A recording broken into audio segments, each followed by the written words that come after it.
The most common example used has always been like, oh, the Fed is also pursuing, they are pursuing price stability, but they also have got an employment mandate. And it just baffles me how little people read.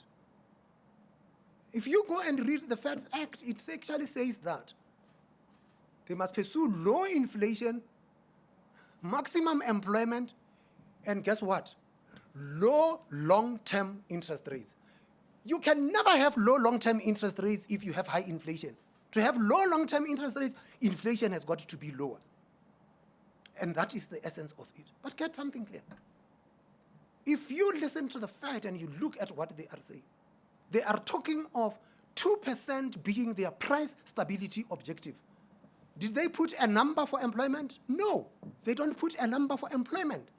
And that is because they believe that the inflation target that they have is consistent with maximum employment. And underline that, maximum, it doesn't say full. Because the maximum employment depends on the state of the economy at a particular point in time, the balance in the economy. And that is why the authors of our economy said, our constituents, you do this in the interest of balanced and sustainable growth in the Republic.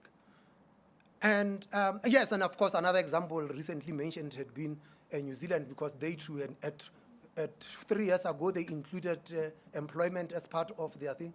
Well, they have just announced now that they are revisiting that because the central bank is not able to meet that. Do we want to go back and rediscover these things? That is not a decision of the central bank. It's a decision of the people of this country through their publicly elected officials. And if they decide to change the constitution, says that is what must be done, well, the central bank will just implement to the best of its ability